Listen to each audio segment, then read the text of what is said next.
We watch the Supreme Court at this hour as the clock ticks on TikTok and the 170 million Americans who use the platform regularly. Arguments on the app's fate wrapping up just moments ago in the nation's highest court. Big question, will justices overturn or delay a law that could lead to TikTok's ban in the United States if that company doesn't sell to a U.S.-run company? The question for the justices today really is this: does the law targeting TikTok violate the First Amendment? Let's listen.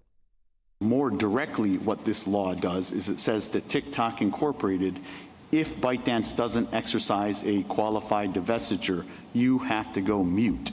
You cannot speak at all. No, I don't think it says that, though. I mean, if TikTok were to post-divestiture or whatever, pre-divestiture, come up with its own algorithm, right, then when the divestiture happened, it could still operate. It doesn't say TikTok, you can't speak. I think that's theoretically correct, Your Honor, but I think that also underscores the content-based nature of the restriction. No, but the fact that that's true suggests that you're wrong about the statute being read as saying TikTok, you have to go mute. Because TikTok can continue to operate on its own algorithm, on its own terms, as long as it's not associated with ByteDance.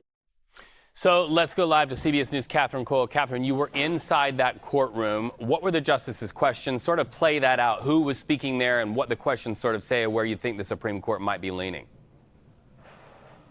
Yeah, that clip perfectly encapsulates how heated this was and how much the justices were trying to really laser focus in on what speech is being burdened under this law.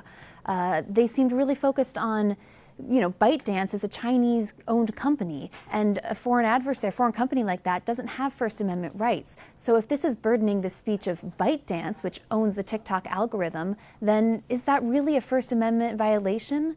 But on the other hand, a lawyer for the creators argued that Americans who use this app, who are uploading their videos, they're speaking on this app, and their speech will be burdened. So the justices were saying, can they go to another app? How special is this TikTok algorithm? It was a lot of trying to figure out where does the speech lie and what is the burden exactly? And then, of course, weighed against all of that are the national security concerns here. Right, national security concerns that have been raised in Congress now for months. So let's go specifically to the law that was in question here. It was passed by Congress as part of a foreign aid package back in April. What does the law say? Because we know that TikTok's attorneys are definitely going to want to speak to why they think that law violates free speech. Yeah, the law puts a real deadline on TikTok. It says that by next Sunday, January 19th, TikTok either needs to divest from its foreign-owned owner, or it's going to shut down operations in the United States entirely. And the advocates today clarified what that means. TikTok goes dark. You can't get it on the App Store. If you have it on your phone, service providers won't allow you to access it. No more TikTok. There is one exception, which is that the president can extend that deadline by 90 days, so to mid-April, essentially, if the president feels that there is a real deal underway to have the TikTok be sold to a U.S.-owned company.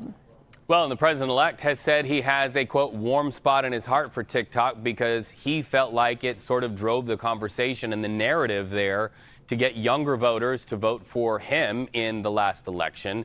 But if he does not extend this, if President Joe Biden does not extend this, what happens? How soon could we see the Supreme Court rule on this, given the fact that there's a TikTok clock for TikTok? I think that's one of the more interesting things that happened this morning at the court. The justices didn't seem sympathetic to TikTok's free speech arguments. By and large, I think that they're more inclined to side with the government here, but they did seem open to the possibility of an administrative stay, that is, postponing the deadline by a week, 2 weeks. I don't want to put a number on it, but basically hitting the pause button. And that would allow, you know, President Trump comes into office on January 20th. As you said, he seems pretty warm on TikTok these days. That would give him the power to put that 90-day stay on the ban going into effect. And so we might see a decision in the next week or two, but we might see them say, we need more time to think about this, and then this might become an issue for the executive branch to handle.